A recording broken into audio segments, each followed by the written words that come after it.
Hello out there. We're on the air. It's Rink Moose Talk tonight. The beers are cold. The mics light up. And the boys get set to fight. The gloves come off. Opinions get thrown. And someone slips on ice. One man howls. The other scowls. But the show must go on. Oh, the good old hockey game is the best game you can name. And the best game you can name is the good old hockey game. You're an announcer with a long stick from time to time. With hockey flows and more shots known. Pierre Maguire's life, not John's a leap. Ovechkin's teeth and Hoffman's crazy wife. When Carey slumps and Bergevin stomps, Duran's not LaFontaine. Jokes aside, it's podcast time, and Rink Moose is the name. Oh, the good old hockey game is the best game you can. Hello, everybody, and welcome to episode 17 of the Rink Moose Hockey Podcast, a weekly episodic podcast where two good friends get together and discuss all things NHL, as well as their implications in fantasy hockey. I'm one of your hosts, Nick Costu, along with my good pal, the track and field star himself, Kyle Nice. Kyle, how are you doing today? Nick, the volatility of emotions on an NHL night where a lot of teams play is extreme, to say the least. And this is a week where it's happening a lot because we've got days where the schedule's just loaded and then days where it's empty. So whenever I see one of these days when it's all full, I'm just like, all right, tonight's either going to go really, really good for me and I'm going to be happy, or I'm going to be depressed. It's been a pretty sad week so far, honestly. I've seen Montreal get lit twice, and that has set me right to just when you think the whole Montreal, Carey Price is back, putting up solid numbers, and then boom, he goes 950, 830, 830. It's like, oh, fuck. Give me a break here. I had to turn the game off. I stopped watching hockey last night. I just said, you know what? 8 o'clock, I'm done. I'm just going to watch Spider-Man. That's what I did. Because I just couldn't take it. Well, no, I see your point because I for everybody, just so they know, I got a text message from Kyle last Thursday saying, quote, Carey Price is back, end quote. And next thing you know, the next two games he's getting lit up. No. How wrong could that comment have been? No, hold on. I'm not gonna. We can't say anything until Shea Weber's back and Paul Byron's back and everything's going at full stuff.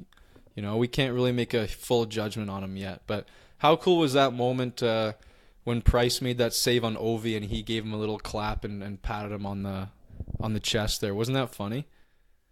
Those are just moments of the game that you'll always remember. Two highly respected players just showing camaraderie. You know, that was a really.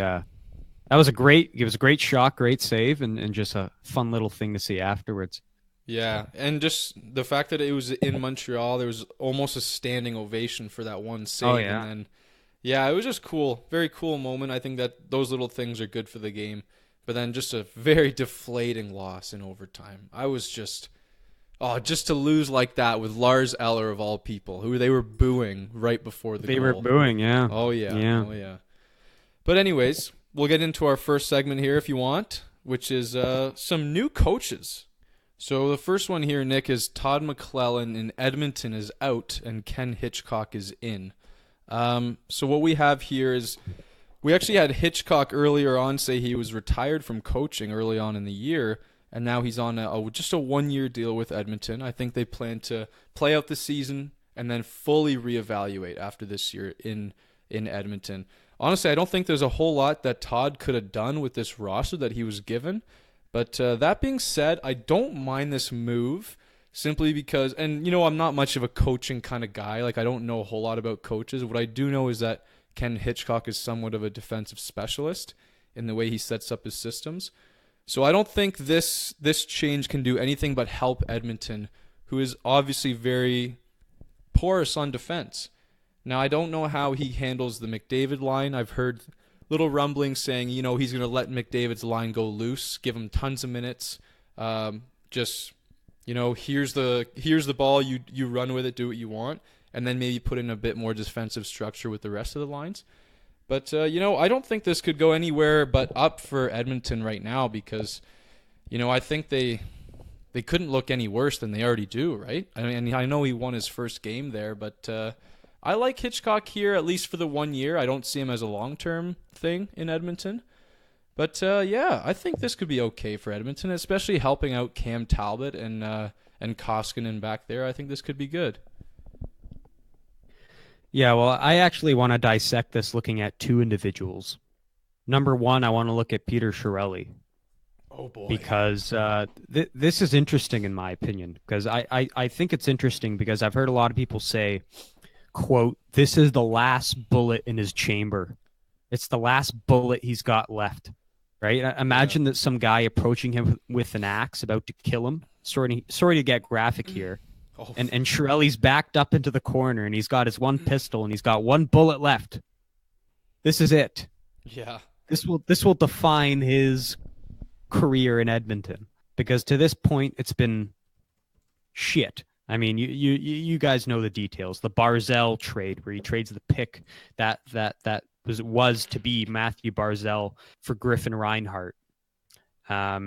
He signs Talbot to an extension, which looks awful right now. Seemingly trades away all his draft picks. When he doesn't have the first overall pick, it's seemingly a bad pick. The guy's just been awful. And to me, this seems like his final shot here.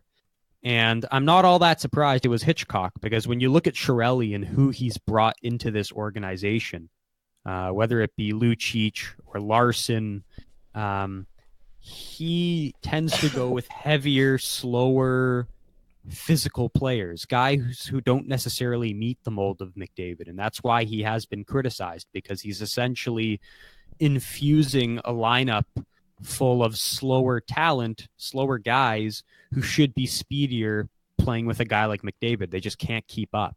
And so the way this team's built has kind of been flawed. And this, to me, seems like a classic Chiarelli coaching hire, because it's a guy who likes heavy hockey. He likes defensive hockey. He's the kind of guy who fits the mold of the Boston Bruins 5 years ago when Chiarelli was the GM there. So to me, I wasn't all surprised to see Hitchcock was the hire, given Chiarelli likes to play that kind of brand of style. That's the way this Edmonton team was built to play. I just think it's weird because McDavid is so fast, he's so explosive, and now with this coaching hire, it seems like you want this team to commit to heavy hockey, heavy defensive hockey, which we've seen teams that like LA and St. Louis, that system's just dated. So as much as I love Hitchcock and I love the personality and what he's done and the success he's had, it looks as if almost like Edmonton is just going down the road of LA, St. Louis, where we've already seen what the fate of that could be. So I'm a little confused, if anything, here, Kyle. Well, I'd love to take a hot shit on Peter Chiarelli all day long, Nick. I mean, you mentioned some of the moves he's made, the Lucic contract, the Barzell fucking pick goes to Reinhart. And there's been talk about just the fact that McDavid's prime years are starting, now and onwards. And this guy, he has this responsibility that's unique in hockey, where you have a generational player and you're supposed to surround him with a team that would give him success, allow him to be that, give him the ability to be one of the greats. And they asked Jim Rutherford about this. They said, do you feel any pressure that you have Sidney Crosby in your organization to fill him with, talented guys and to make your roster successful? And he goes, absolutely. Like, this is my responsibility to treat this player and give him the career he deserves. Now, what we've seen out of Chiarelli in the past couple of years is just an absolute travesty of GM moves. It's the most ridiculous thing I've ever seen. And this is the guy who traded Tyler Seguin from Boston. Like, this is that guy. And it just doesn't make sense, the moves he's made. And this, to me, like a lot like you said, it's a good point. His last kick at the can to see if what he's done can give him any sort of results. So he's going to bring in this Hitchcock guy and say, hey, this is what I have. I know that this is probably a group of players in terms of style that you're used to coaching. See what you can do with this, honestly. And it's tough on Hitchcock because, it's not suited to this style of NHL in this game, but he must have had a plan for the McDavid line. I can't believe he comes in here and says, all right, we're gonna make McDavid do some defensive maneuvers here, and he's gonna not go up so hard and stay back on the back check. It's like, no, I don't think that's what's gonna happen necessarily. I don't think McDavid's numbers are gonna change here all that much, but you're gonna see a drop in goals for and goals against most likely. But in terms of the team's success, probably not going anywhere. But I think what we knew before this coaching hire was they weren't going to make the playoffs, and that really hasn't changed for me. Well, I see, and this is kind of what I predicted out of this conversation. I think we're going to be different on different sides here because, I read into coaching more. I read into, I read a lot into just the coach and what they bring into their team and the style they're going to employ. And to me, I'm satisfied by this. I think this is exactly what the Oilers need. Their defensive coverage was, to this point, has arguably been the worst in the league. And I think he's going to really bring in some discipline and some heavy hockey. That's much needed here. And I love that style of hockey. So I'm all over this move. And I actually think this might get them into the playoffs here. I always give a guy like Hitch the benefit of the doubt. I've seen him do great things in St. Louis during those years there.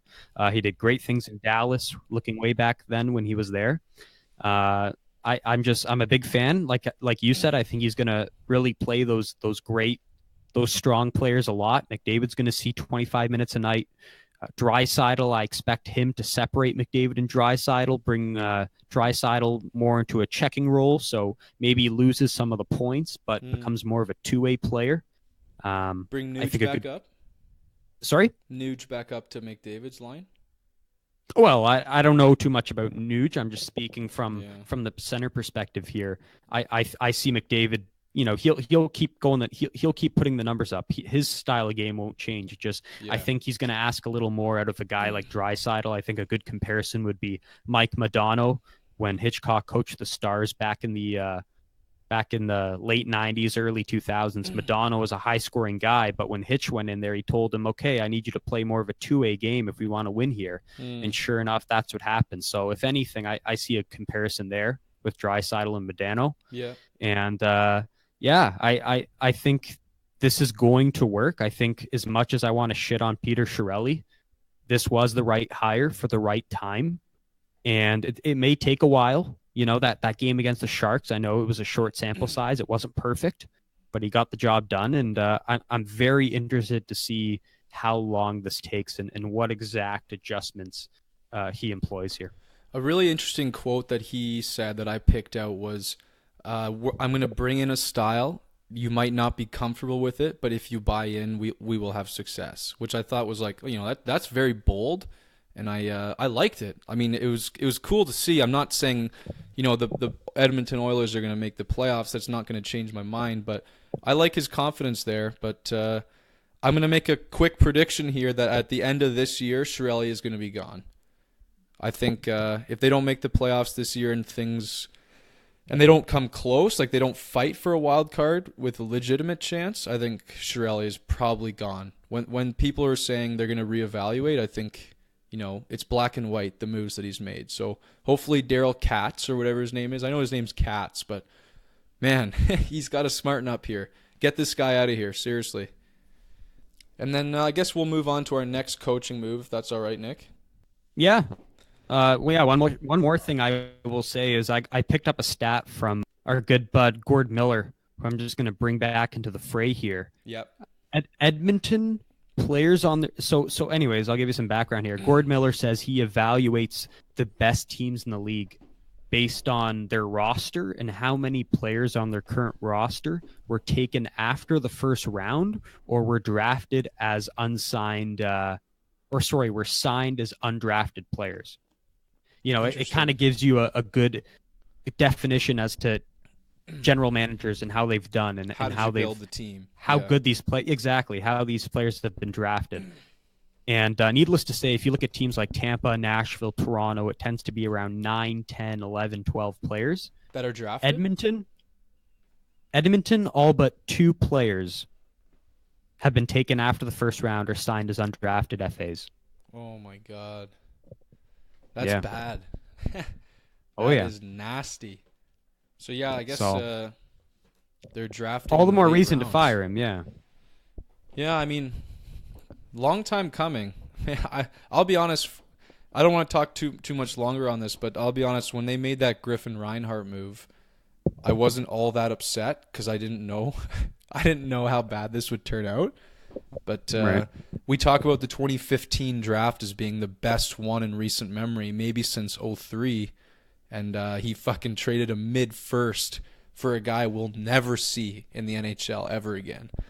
So, yeah, that just goes to show how bad that move turned out to be. But, yeah, we'll move on to Mike Yeo in St. Louis, and you'll know quite a lot about this one. Mike Yeo is out, and I think Berube is in right now, correct? But they said he might not stay the whole year. Is that right? Yeah, I mean, lots like the situation in LA. It's more so an interim role. It's not really a long-term commitment. In fact, the GM there is still looking for Doug Armstrong. He's actually looking for candidates right now as Yeah. Berube's coaching this team. So Right. that just goes to show you that the search is very much ongoing right now in St. Louis. Yeah, and I'm not gonna pretend to know a lot about this situation. I know we heard Mike Yeo say early in the year that his job should be in question. Now it seems to me that, and again, I'm still going on the record to say that I don't mind the look of this roster on paper. I know Pierre Maguire might disagree with me, but I think this roster is seriously underperforming what their potential is. And is this just a situation of Mike Yeo lost the favor of the players? I know he's been known to be a bit of a hard ass out there at practice. Is this possibly what happened here? I don't think it's on the coach, Kyle, and this is why. When you want to look at, if you want to evaluate a coach, the 2 things I look at the most are PK and power play, because those are 2 things that are more tactical in nature. They're Marty things that Ramond. they're things that a coach can actually implement and draw on a little sketchboard and show players how to perform. And if you look at St. Louis, they're in the top 10 in both PP and PK. PP being the most noticeable, given they were, I believe, last in that respect last year. So if you ask me, I don't really think this is on the coach. I don't think this is on Mike Yeo. I've really liked him as a coach. I think he's really good with the media. He's a good spokesman. I think he was a great coach. I just think this is the team's not responding. They need a new voice. Maybe he was getting a little draining on them. Maybe they got a little tired of just hearing him, and they need a new voice. And their GM Doug Armstrong just needed to make a move here, and had to fire him, because I'm sorry, I watched that game versus LA, and it was just embarrassing. They got shut out by the worst team in the NHL right now, and things just had to give. Something had to break, and I think he made a solid move here, and unfortunately having to fire Mike Yeo. Yeah, I mean, sometimes like there's nothing else you can do, right? The fan base is not going to take you doing nothing, so sometimes you just got to shake things up. And I'm sure Mike Yeo won't be too long without a job. I think he's a decent coach, so he shouldn't be too long out there. One thing I will say though, Yeah. is it's not so the Craig Berube thing I read into in terms of who's replacing him. It's the fact that a guy called Larry Robinson, you might know him, Hall of Fame defenseman for the Montreal Canadiens. Mm-hmm. He is joining the staff as an assistant. He's going to be working with the defense. Oh. And this guy comes from the Jacques Lemaire coaching tree, very much defensive-minded. Staples of his coaching career are kind of smothering up the neutral zone, stopping teams from scoring, really mitigating offense from the other team. And this guy, he's going to be joining the team for a good 3 to 4 weeks. Just bring in some help to that defense there, and very pleased to see this move. So hopefully it pays off. Interesting. And yeah, we have a segment later on talking a little bit more about St. Louis, so we'll definitely get into them a little bit more later on in the show. But let's move on to our main segment here, which is the surprise teams. So we covered this segment a little bit earlier on in the season, but this is, as you guys know, the quarter season mark, the American Thanksgiving mark, and this has been known to be a little bit of a meter stick on NHL season. Some guys who are in right now, they can be, well, in general, NHL teams can be judged at this point legitimately because we've seen a big enough sample size. So what me and Nick are going to do to you guys right now is give you surprise teams, both good and bad, like we did before, and just a little bit of comments on whether they can continue and how they got to be where they are. And then at the end of the show, we're going to give you our playoff picture, both East and West. So yeah, this is the quarter season, and we're just re-upping on our surprise teams here. So we're going to start off with the surprising teams that have been good, that have been surprised us in a good way. So I'll kick things off here, Nick, with the Buffalo Sabres. Currently, they're tied with Toronto. God damn. They're tied with Toronto, and they're 1 point back of number one in the East. I think they have 30 points, and they've just been on an absolute tear recently. Now, how did they get to this possible spot? It's crazy to think. Well, first of all, 3 or 4 years ago, there was a man who said he would come for Buffalo in the best way possible. Jack Eichel has seemingly matured into a leader on the Buffalo Sabres. They gave him the C, and it's finally looking like he's grown into the role. He's much more of a complete player this year. He's not scoring a whole lot of goals, but him and Jeff Skinner have found some really nice chemistry on that first line. And I just want to touch on Jeff Skinner, too, who's been an absolute scoring machine after getting off to a relatively slow start. So they picked this guy up to do one thing, was score goals. And they thought maybe he'd be a good fit with Eichel, and yeah, he has been. I think he's like second in the league in goals right now. So that's been another key to their success. And I also think Carter Hutton cannot be overstated here. He's come into Buffalo, and basically what he's proved is that he's no joke. He put in some serious numbers in St. Louis last year, and we didn't know what he would be over here in Buffalo without that stout defense. But he's proven, man, like, this guy can be a number one. He can carry a workload, and he's shown that he can win games. So that's another big thing. We've also seen the resurgence of Pominville for parts of the season. And I think it shouldn't be understated that they've had good coaching, too. Phil Housley. Heck of a job so far.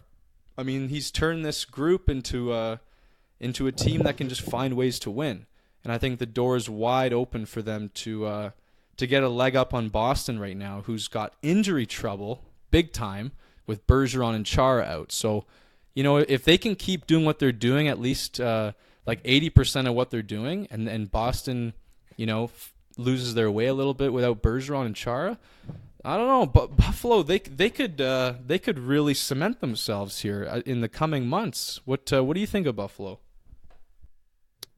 I got 2 points on this team. One positive, one negative. Positive, the fact that if you look at their division rivals right now, whether it be Tampa, whether it be Toronto, whether it be Boston, and you talked about this, injuries. Yeah. Tampa without Vasilevsky, Toronto without Matthews, Boston without McAvoy, without Chara, without Bergeron. McAvoy too, yeah. They are an injury purgatory right now. Yeah. And if you look at Buffalo, they're healthy. I mean, they're missing a few bodies, but for the most part, their forwards are very healthy, and you have guys overperforming like Skinner, and it's been great to this point. So my positive point is the fact that they can really take advantage of this little, you know, window for the next month of them being healthy and their rivals not being so healthy, and really make a jump here in the standings. That's what I hope can happen. Yeah. The one thing that's a negative point I have is that, and this is a little stat I picked up the other day, I believe they've won 6 or 7 in a row now as of today, the 22nd of November. Is that correct?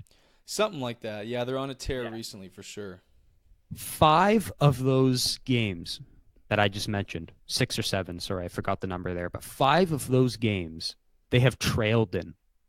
Okay, that is not a trend for success. That is not a trend you can keep up.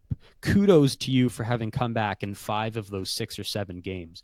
But the reality is, as we get closer to the end of the season here and the scoring settles down and teams become a little more defensively aware, that's not a trend I'd like to keep going if I'm Phil Housley. Yes, I like to come back in games, but I don't always want to fall behind where I'm asking so much of my team each and every night.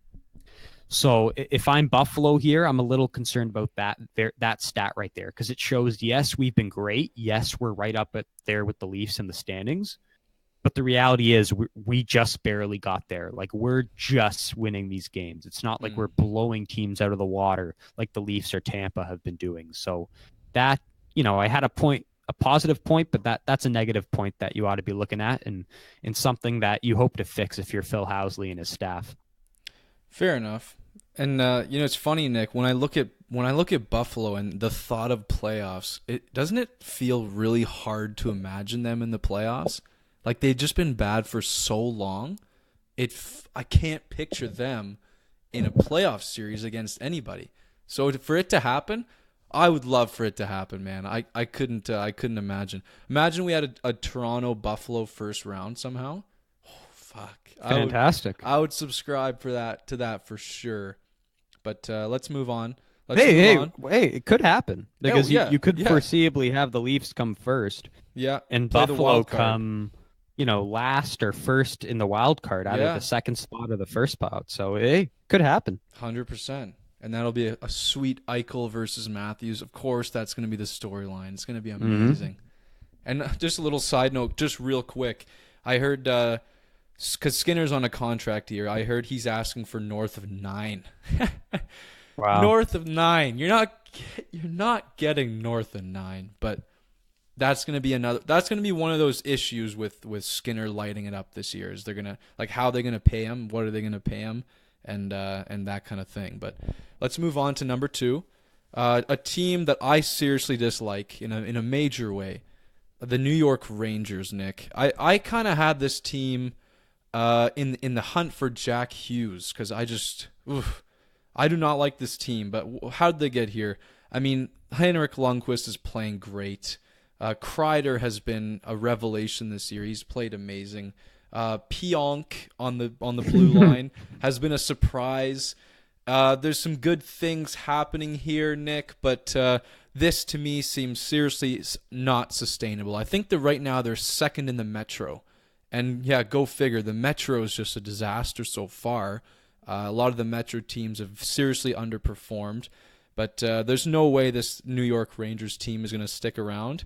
I know they've gotten some pretty good contributions from their young guys, but no, I don't. I look at this roster, especially this forward group, and I'm just like, no freaking way are they going to stay up in this race.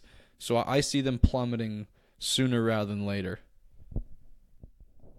Yeah, I think of the teams in this surprise section, this is certainly one of those where I don't think they can sustain it. I'd agree with you. But with that said, there have been some good storylines. You look at the players across the board and you see the guys like Pionk, who've got, 14 points in 20 games. You look at guys like Zibanejad, who I have in a league, who I had high hopes for. He's among the leader in shots. He's got 80 shots, which is great to see. Yep. But I agree. When you look at the back end, you look at guys like Shattenkirk, who are, supposedly your best defenseman. And then you look at a guy like Hank on in the crease, who can only break down from here. I know he's been surprisingly great so far. 261 GAA, 919 save percentage. Hey, that's great.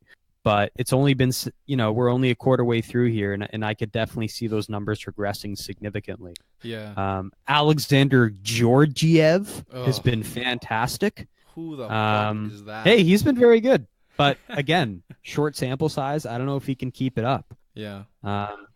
So lots of question marks, more question marks than other surprise teams on our list here. And that's why I can't really see them keeping this up here. I don't even think they meant to do this good so far. And it's not like they're doing super, super well. It's just that the rest of the Metro is just struggling that much. So I think and I do think there's teams in the Metro that'll figure it out like pretty soon. But yeah, we'll get to those guys too. But I don't think Rangers are going to stick around.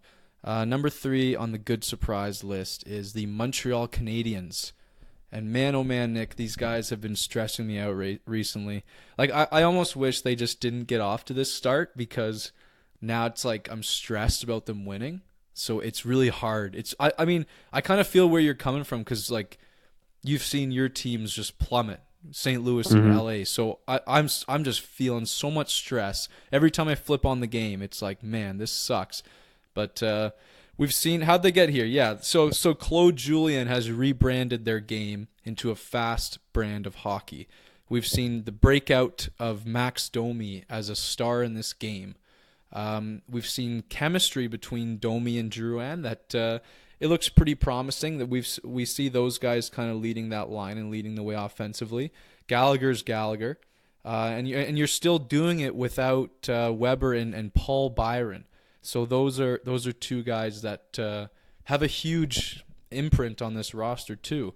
They're actually 8th in league scoring in terms of goals for, and they're doing a lot of that at 5-on-5. Believe it or not, their power play has been pretty poor, so they're getting a lot of their scoring done at 5-on-5. And you got to think that with Weber coming back and that bomb on the power play, that's going to do nothing but improve their power play scoring. So scoring is just not the problem with this team. It's that awful.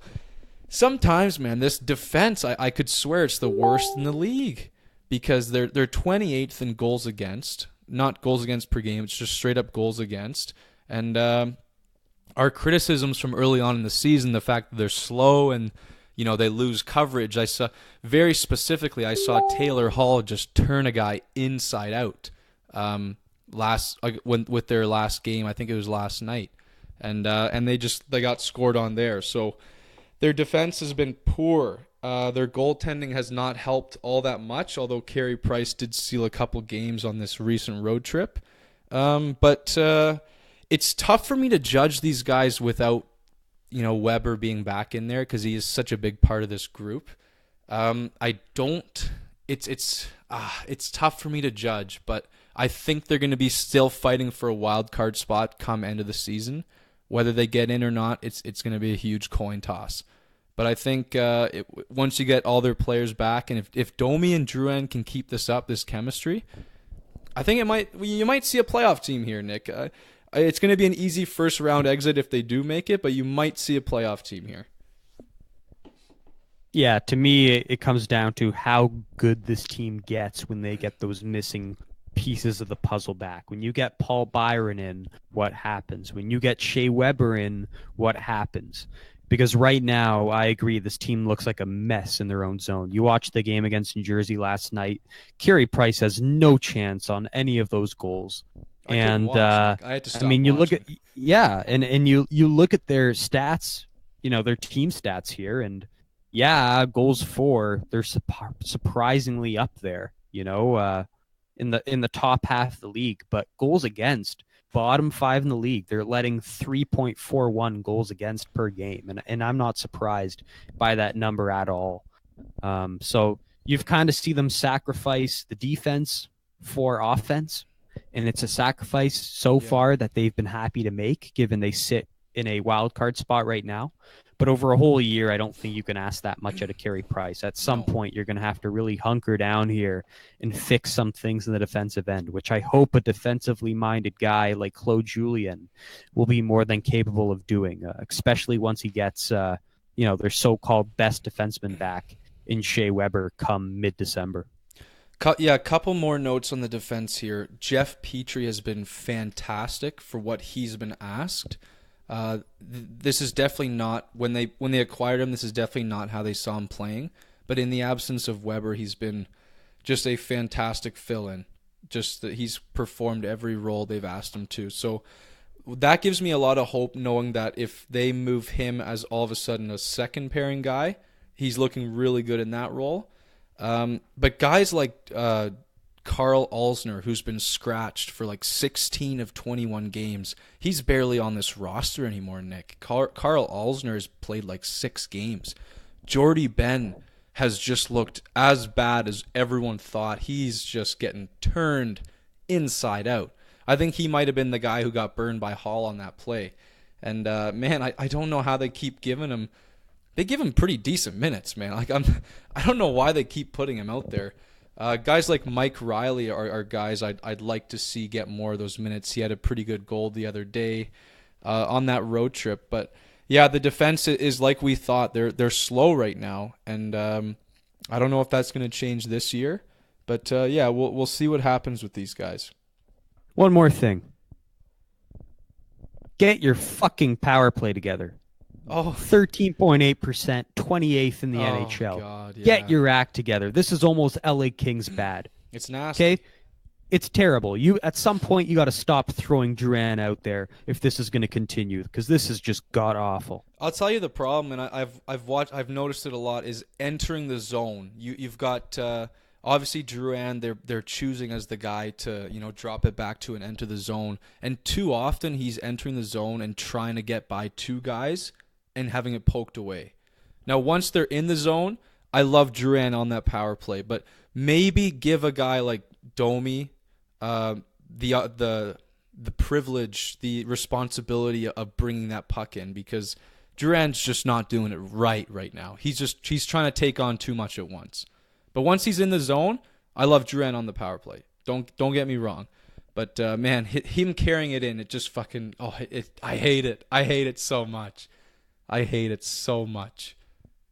Yeah, no, you'd know best given how much of their games you watch, and I've only seen a short sample size, and I've only seen the same thing. Their entries are a big problem, to say the least. So that's the worst part. They clean it up, and they don't want to waver from that, because they think of Duran as the guy with the hands and the speed, but mentally sometimes he just tries to take on too much, But we'll move on here. We've got one more team in the good surprise section. And I'll give this one to you, Nick. I'll give this one to you. It's the Minnesota Wild. I was Nice. low on them, and I think you were a little higher in the preseason. But they're 10th in the league in goals for, 8th in the league in goals against. So very solid both ways. And what I'll say about this team in terms of identity, they're just solid up and down. They've got even contribution throughout their roster, balanced offense and balanced D. Dubnyk's been very, very good. You're not seeing one guy spike out and be a superstar, but you're seeing a lot of secondary scoring.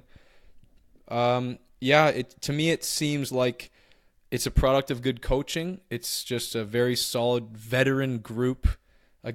Some guys who are just, they're coming in and doing their job. They're playing their roles perfectly. So, yeah, this to me looks like a team that could be sitting very comfortably in a playoff spot for the rest of the year.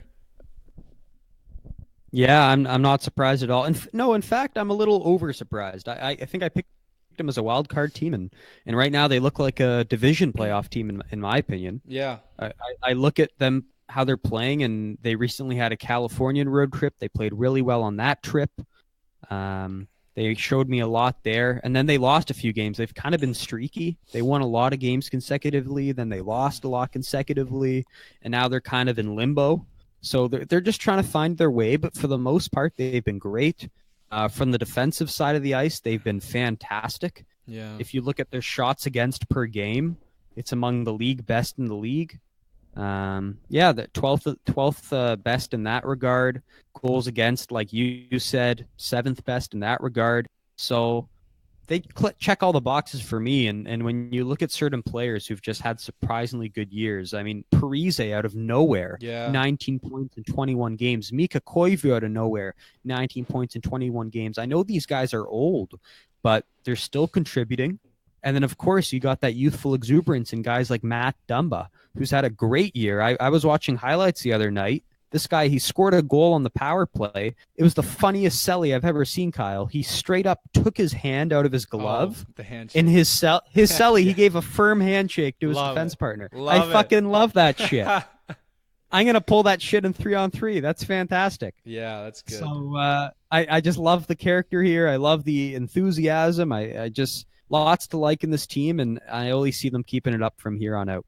Yeah, and even Ryan Suter has had a pretty quietly good year. I think he's at least got 15 points. I think he's not many people, 17 and 22. There you go. Yeah, not many people are talking about that, but he's been quietly excellent so far. I mean, the age is not catching up with him yet, but yeah, Minnesota. I mean, they're surprising me for sure, and it's not a team I like to watch per se. You know, it's just they don't excite me that much, but at the same time, I wouldn't want my team playing them in the playoffs as well. So, yeah, that's a good compliment for them. But here's where things get interesting, Nick. The bad teams. Surprisingly bad teams. We got 5 here. And I want to start with my favorite one of all, the Pittsburgh Penguins. Before last night, they were last in the East. What a travesty that is. Currently, they're third last in the East, and they got Crosby back last night, Nick. They've had some injury problems. Again, Crosby's missed about a week or so. Justin Schultz has been out, which has been pretty tough on them, I will say. Matt Murray, this to me is one of the headline stories for this team. He's been abysmal. It makes you wonder what's really going on with the player. I feel like there's some behind-the-scenes stuff that we're not really seeing and we're not really getting information on. They just placed him on the injured reserve list, and it sounds to me like they said it's a lower body injury, but as I said to you and Andrew today, this could very well be like a mental getaway, in my opinion. I think they might just be saying, get out, just recollect, do what you need to do. Maybe he has like a little, kind of a small tweak, and they just say, you know what, take as much time as you need because we need you down. We're not going to get anywhere without you. So we need you to figure out your mental game first, and then you can come back to us. But yeah, Matt Murray has just been abysmal ever since last season, I guess. So yeah, that's a little scary as a Pittsburgh Penguins fan. So the Pittsburgh Penguins now turn to Casey DeSmith and Tristan Jarry, who will be called up shortly if he's not already. What else has gone down here? Aside from the goaltending, the defense has been poor. It's been porous. It's been terrible. I mean, they're not giving Matt Murray any sort of break here at the same time. And we're also seeing secondary scoring struggle mightily. The big names are getting the job done so far. Malkin, Kessel, and Crosby are doing their thing. But the secondary scoring's not there. We're seeing Hornquist pick it up too. And then, but all that being said, all that nastiness has been stated and thrown out there now. I will say this, and I'll say it early. This team is by no means done.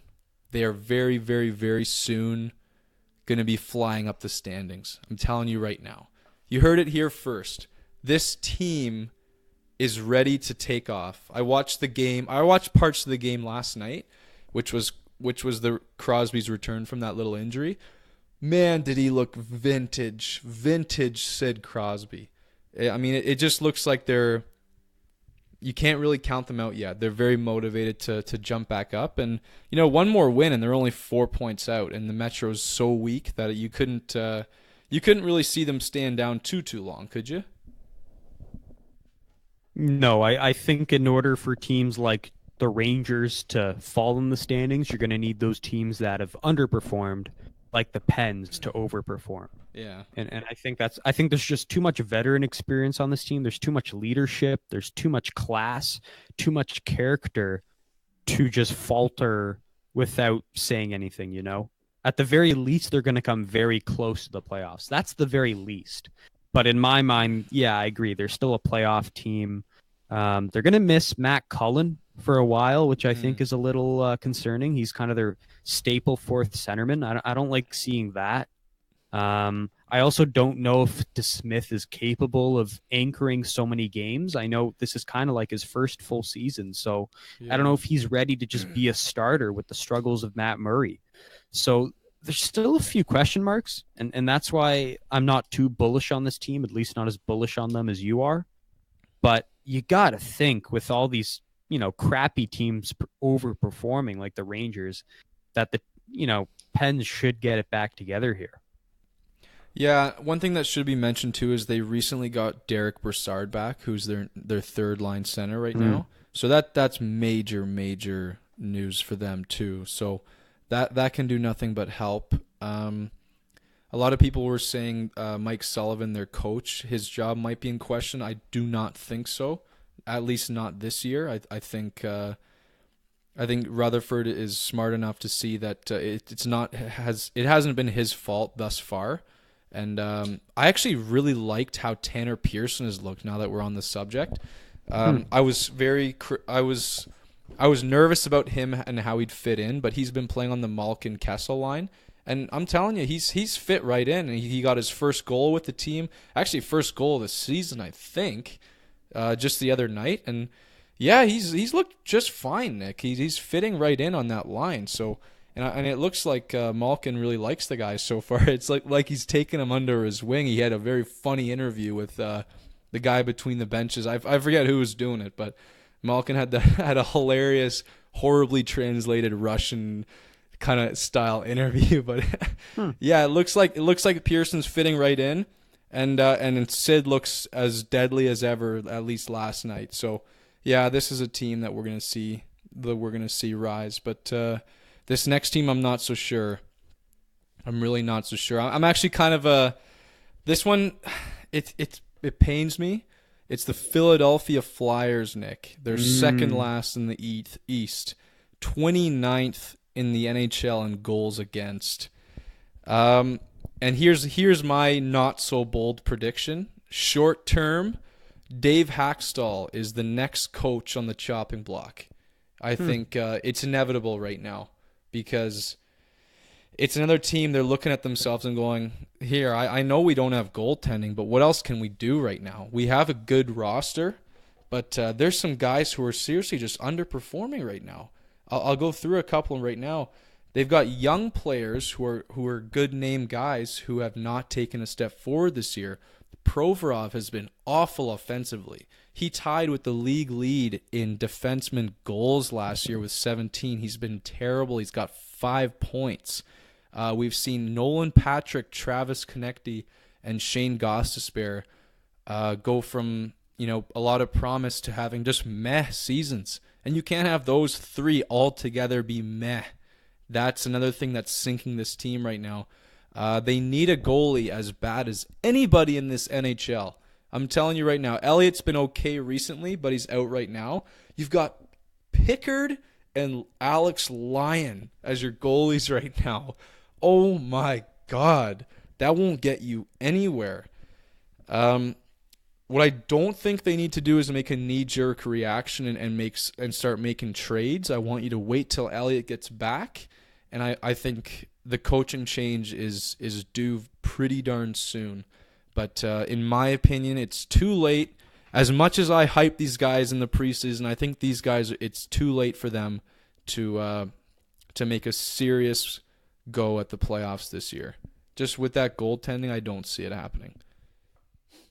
Yeah, it's kind of like my LA, because that was a team I had a lot of faith in, and I know you had just as much faith in this team. Yeah. And they've kind of fallen apart here, and you look at the stats, there's been no great forward on this team. There hasn't really been a fantasy relevant player other than Claude Giroux. Yeah. When you think about it, all these guys are underperforming. Couturier, Voracek, Simmons, Konecny, Patrick.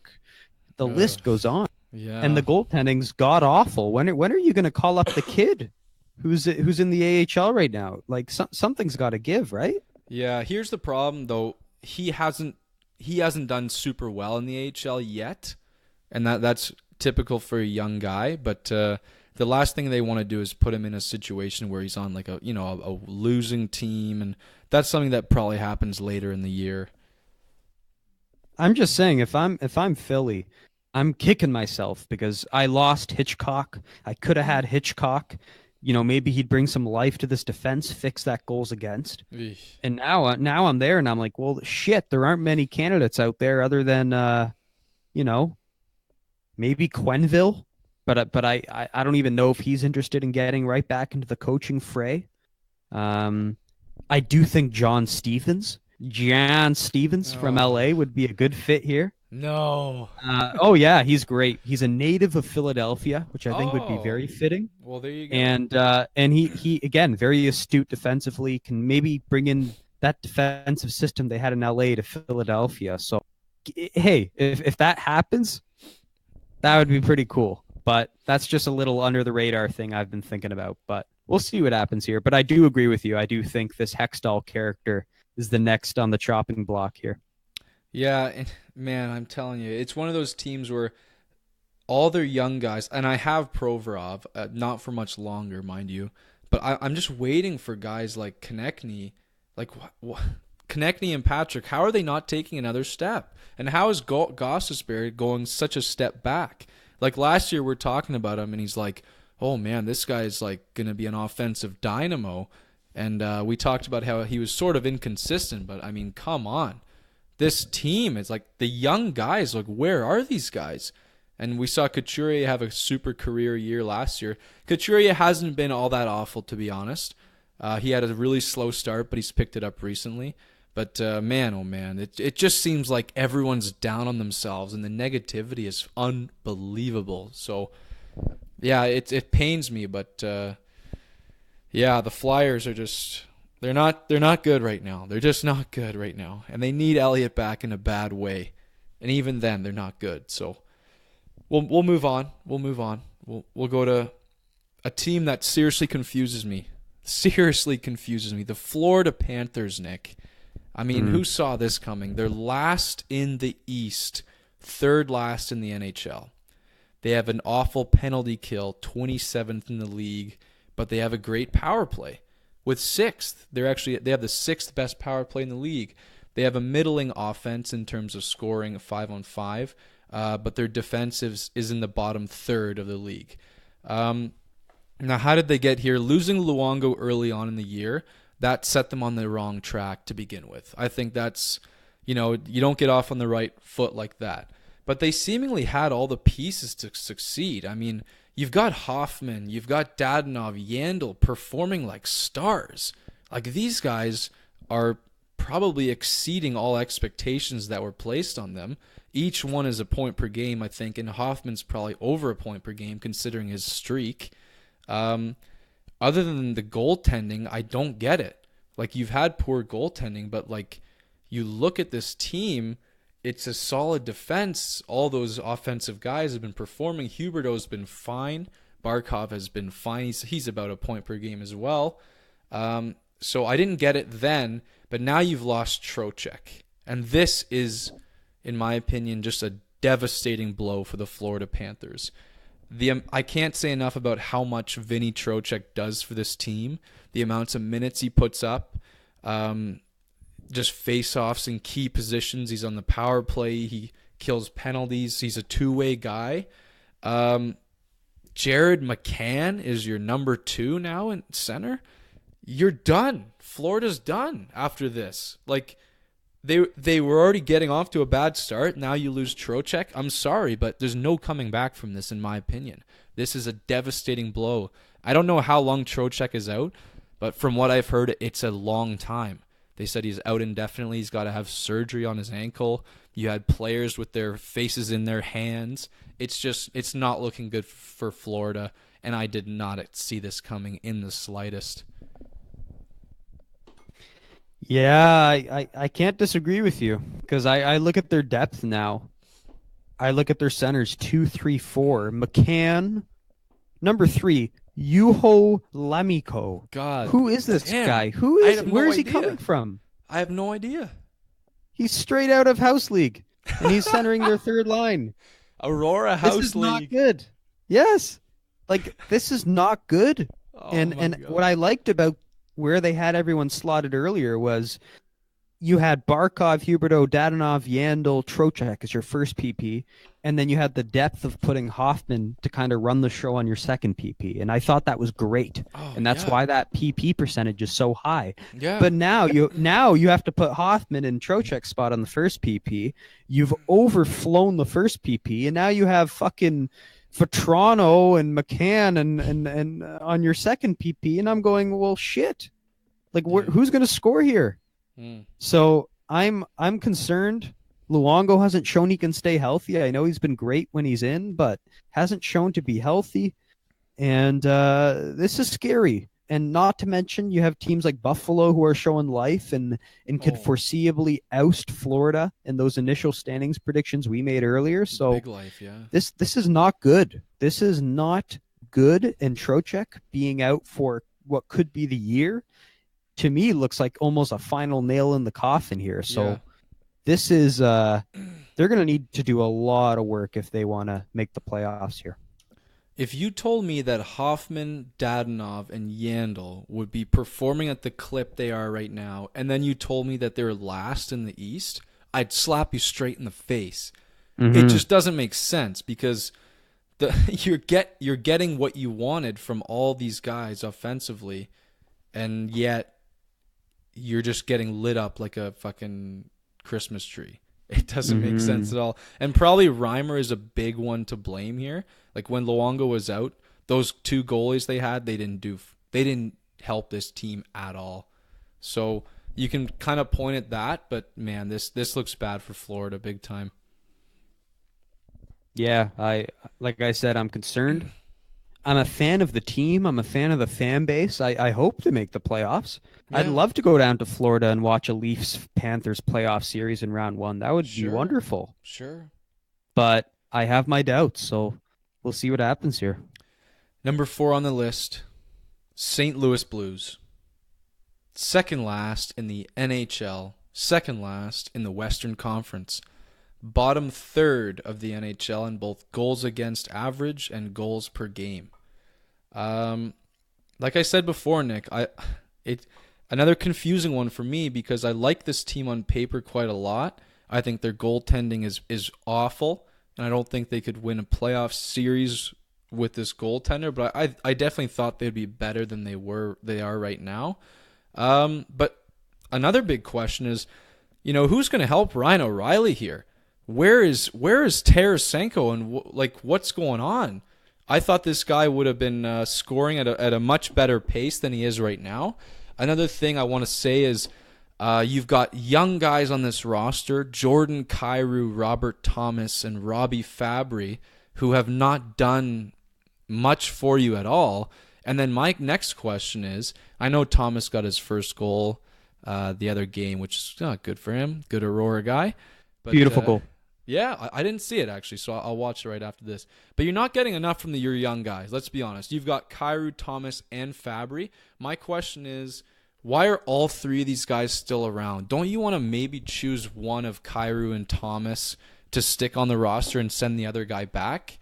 Like this, to me, it just seems like, if they're not getting it done right now, why not send one of them down? Like keep maybe Kyrou or whatever, and then see how that goes. But for me right now, my closing statement on the St. Louis Blues is you guys are going to have a good draft. Like it's finished for me for this team, simply because, again, the goaltending and yeah, just things not going right. I said a couple weeks ago, I guess, that this team would turn it around, and they haven't really done that yet.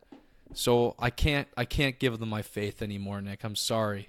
I did it for a while, but they've lost my faith. Well, I think this is one of those mature hockey teams that can really adjust to a coaching change. I think they won't have that same voice harping on them. I think it's kind of a fresh look. Reminds me a lot of Ken Hitchcock getting fired a couple years ago. They weren't having a great year. Hitchcock fired. In comes Mike Yeo, and they had one of the best records in the NHL moving forward. And honestly, I could see this happening here. I evaluate teams a lot based on character, Kyle. And if you just look at raw character, it goes beyond belief on this team. O'Reilly, Schwartz, Pietrangelo, Edmondson, Bouwmeester, Bozak. They're all over the place. And Maroon. It's just there's too many guys in this dressing room who I don't think will just lay down and give up on this team. And I think Doug Armstrong, he's a desperate GM. He made the move. He had to make the executive decision, and he made it by firing Mike Yeo. I still think this team might have a shot at sneaking in. Regardless, I see them like Pittsburgh. I see them at the very least competing for a spot till the very end of the year. But I don't see them faltering here and finishing in like the bottom 10 in the standings. No way. They have a rough start here, back-to-back, home and home against Nashville. So don't read too much into that if they happen to lose both those games. I know they lost the first one last night, but they didn't even look that bad in that one. I don't know. I got faith in this team. I think there's a gaping hole in the West. I feel like a lot of teams have underperformed, just like the Blues, who you would expect it to have been better. So there's room there. And I mean, I'm going to stick with them. I know Jake Allen's a piece of shit, and the more games I watch, the more St. Louis games you watch, I kid you not, you watch the goals that go in and you tell yourself, how can this guy get this team into a playoffs? Like it doesn't make sense. Yeah. But I think the D's too good. I think they're just going to stabilize the situation. Like I said earlier, about the assistant coach that joined them, I think he's going to do a lot of good things.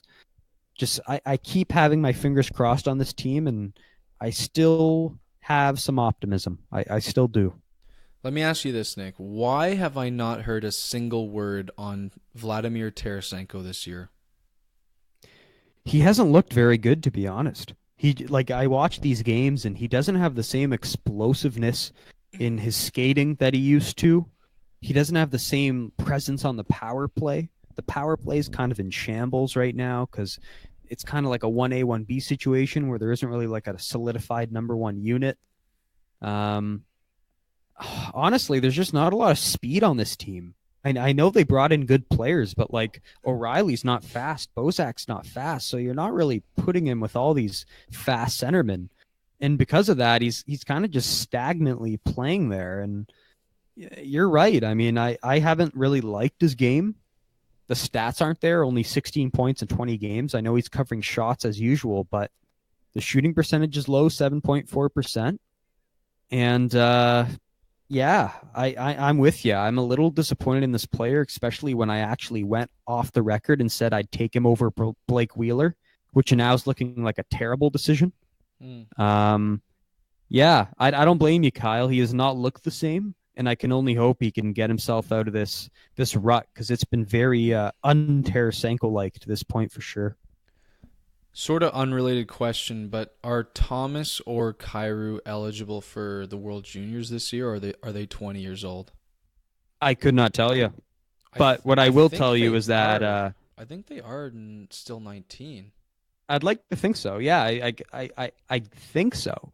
But what I will say about both players is you mentioned Fabry earlier. He's missed half the season already, so I wouldn't much and say he's been underperforming. Kyrou, he hasn't even played a game, so consider that. He hasn't played a game? He hasn't played a game. What do you mean he hasn't played a game? I'm looking at St. Louis's players right now, and he is not even on this list. No way. Yeah. He's played a game. No. Come on. I'm looking at their team here on NHL.com, and I don't see a Jordan Kyrou. Really? Yeah. And then as far as Thomas goes, I don't know. I mean, it's his first year. Their lines have been all over the place. They've been missing guys, whether it be, Shen missing some time, Steen missing some time, Schwartz missing some time. So I feel like they haven't really solidified their lines, and that's kind of hurt Thomas here. Right. All right, well, let's move on to our last and final team that's been disappointing to us is the Vegas Golden Knights. And I mentioned that this would be a very hard team to predict for me personally when things got started here. They're currently 12th in the West. Their goalies have been pretty darn awful thus far. Their offense has been the main crux of their problems. It's been pretty darn bad. You've got Marchessault, Carlson, and Tuck carrying the load so far, and they're by no means having career years. Pacioretty, I know he's been a little bit better recently, but he's been terrible if you look at his entire season. Now Paul Stastny and Nate Schmidt are coming back, and Schmidt's already back, so that will definitely help. And since they're in the Pacific, Nick, and we know the Pacific has been bad, very bad, I think this team's going to be just fine. Once they get these guys back and everything's into the swing of things, I think Vegas is going to be just fine because the Pacific is squandering. But if this was the Central, I'd say you're in big trouble. But with the teams ahead of Vegas right now and with the guys they're getting back, I think they'll be okay. But I still don't see this as the team of last year, where it's like this dynamic, quick offensive group that can seemingly outskate anybody in the West. I don't see that this year. I don't know if they'll go on a deep run in the playoffs, but I think they'll be okay for playoffs. They'll make a playoff spot without too much stress by the time the year is over. And that's just how I have this team shaping up in the next couple months here.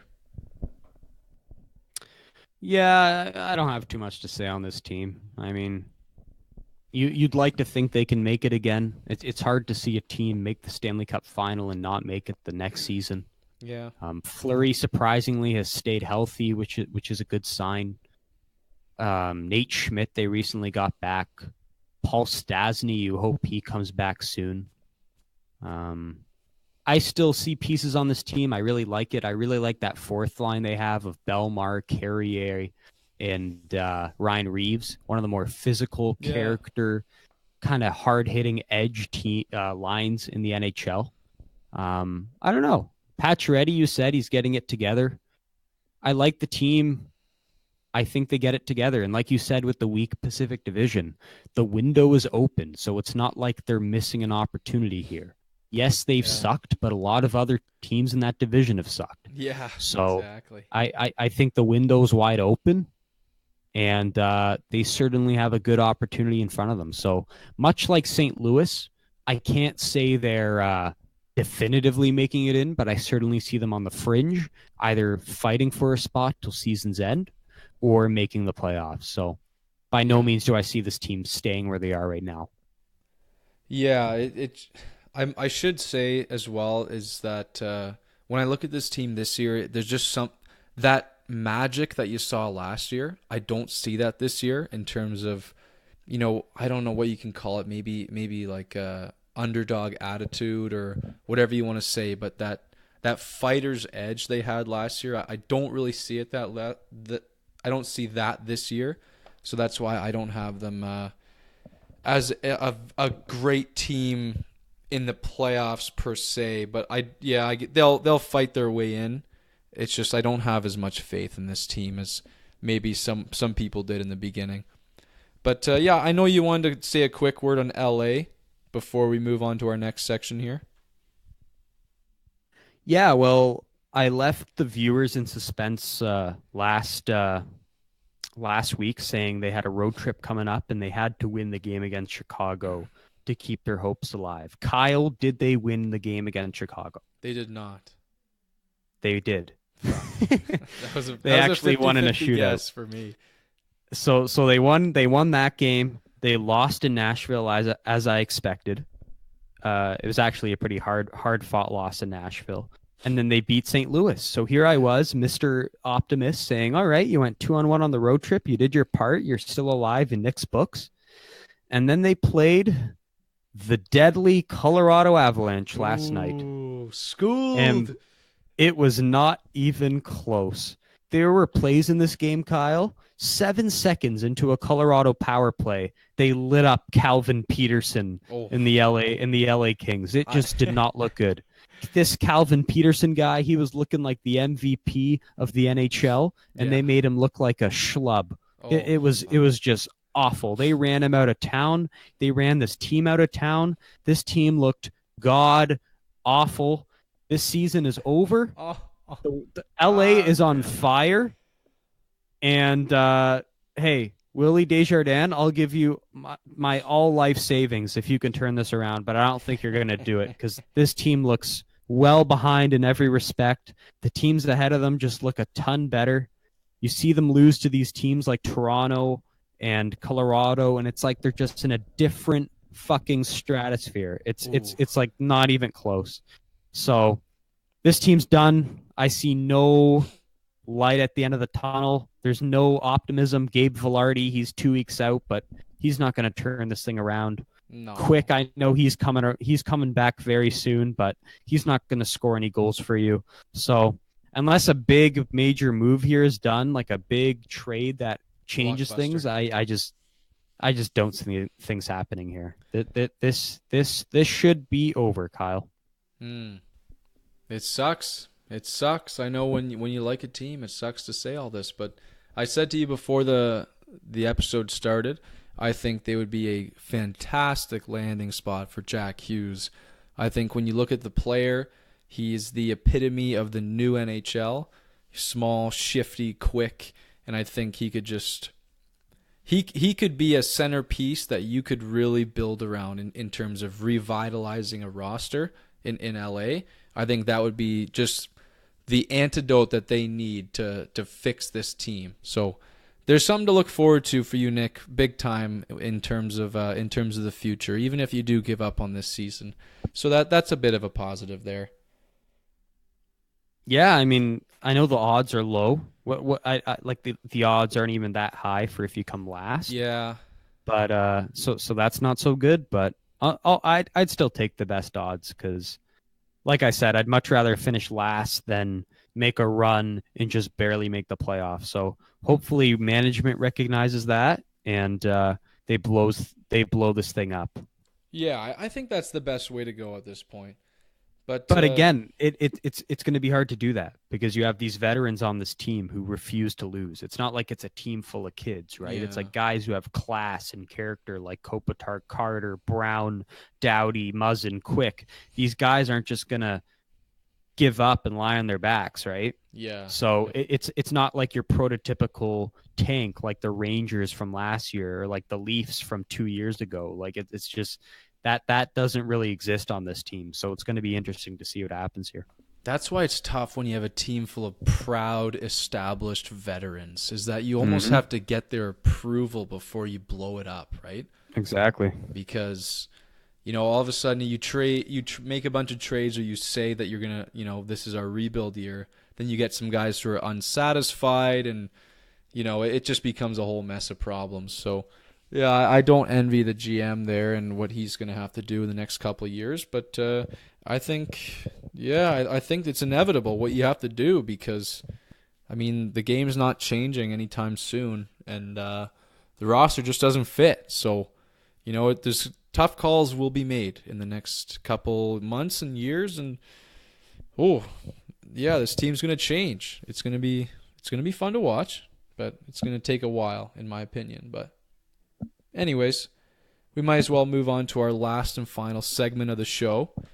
Looks like it's going the distance, this one. Yes, but we'll try to make this relatively brief in terms of, assessments and dissections. So right now we're going to give you our quarter season playoff predictions, both East and West.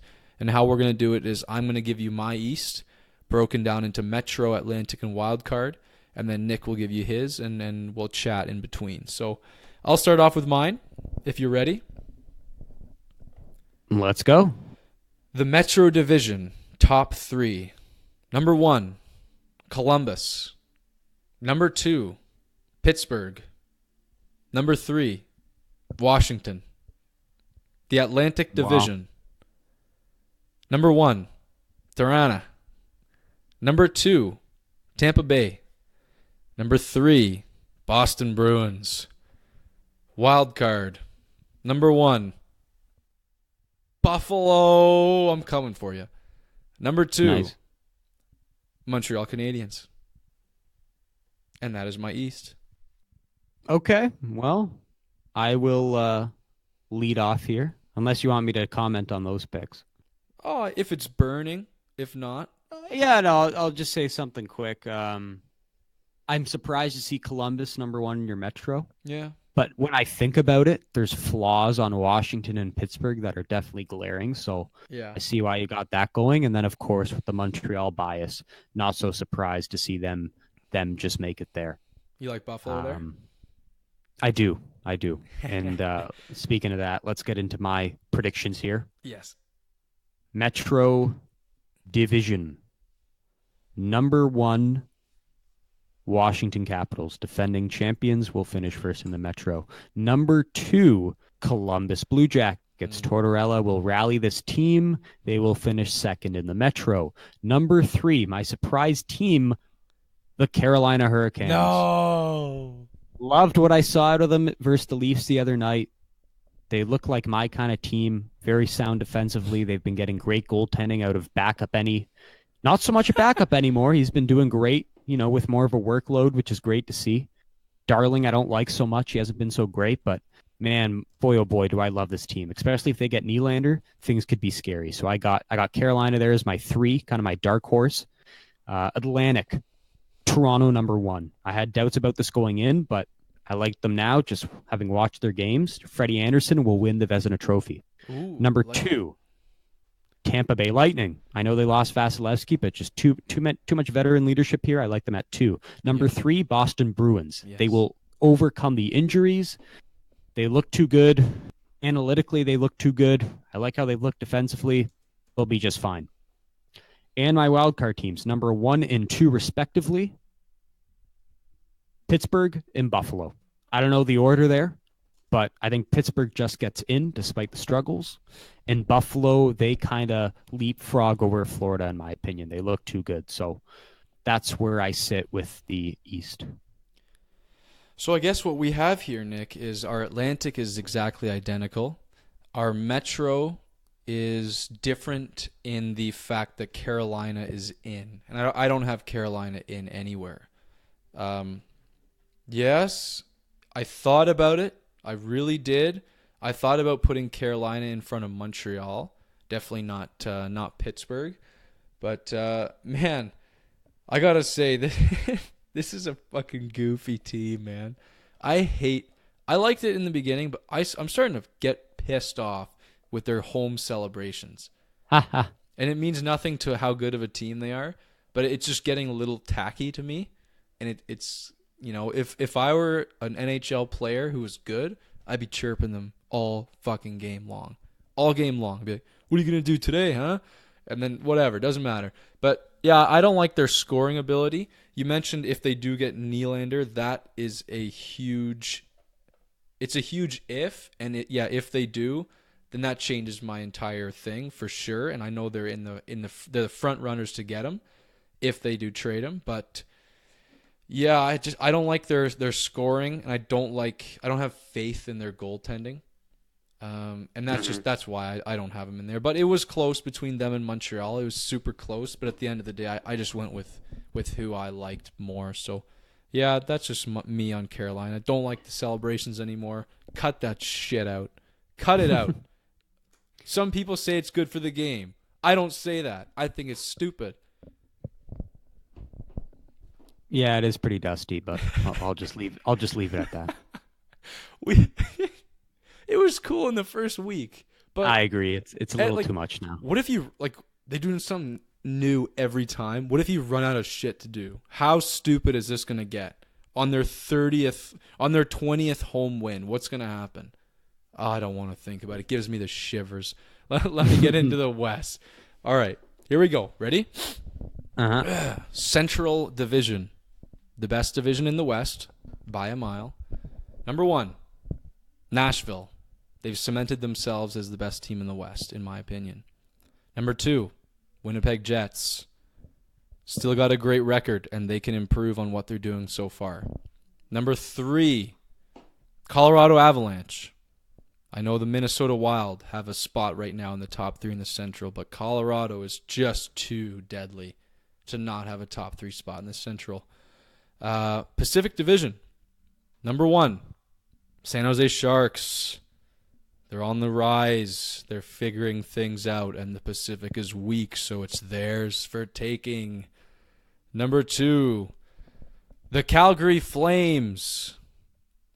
This team has surprised me big time, and I like what I'm seeing. Number 3, the Vegas Golden Knights. I only put this team in here because no other Pacific team is getting a wild card spot. So this is technically the last playoff spot for the Pacific. So Vegas sneaks in there ahead of guys like Anaheim, Edmonton, and company. Wild card. Like I said, 2 central teams. Number 1 is Minnesota.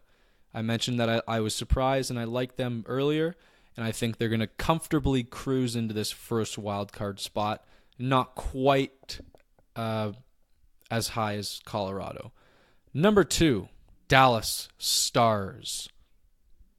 I'm not going to lie, I'm pretty disappointed in their offensive production on the top end from guys like Sagan and Ben. I thought those guys would be doing a lot better so far.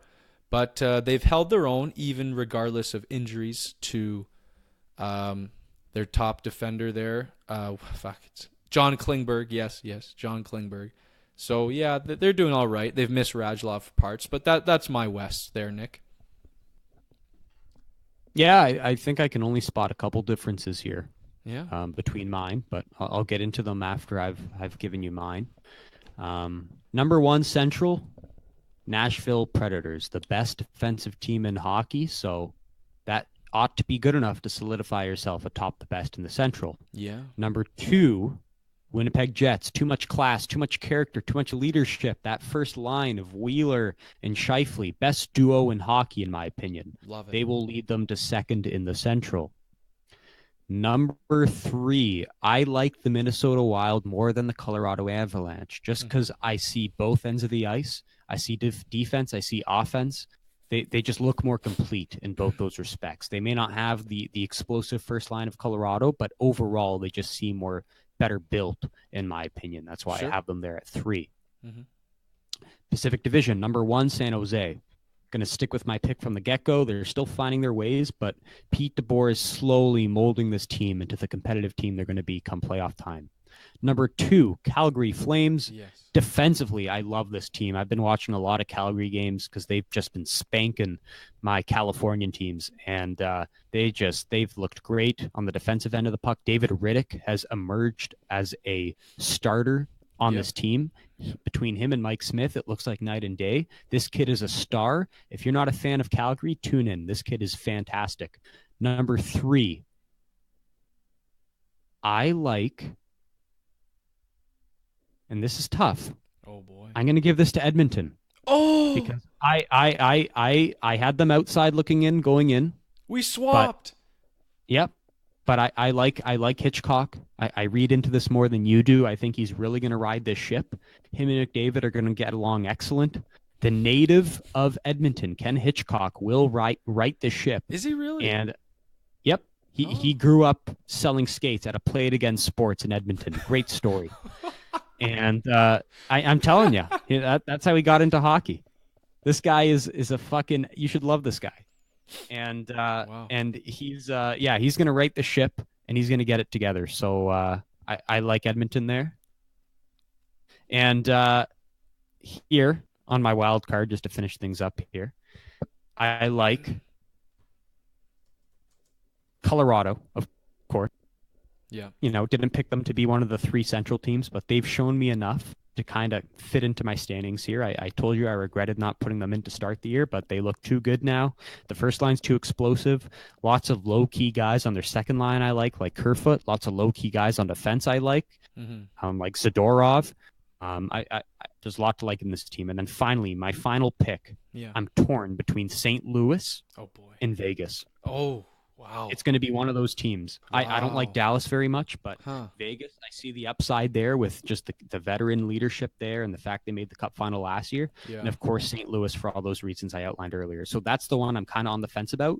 Stay tuned to all the viewers. I should have a pick later on, but for today, Kyle, I'm just not ready to make that pick.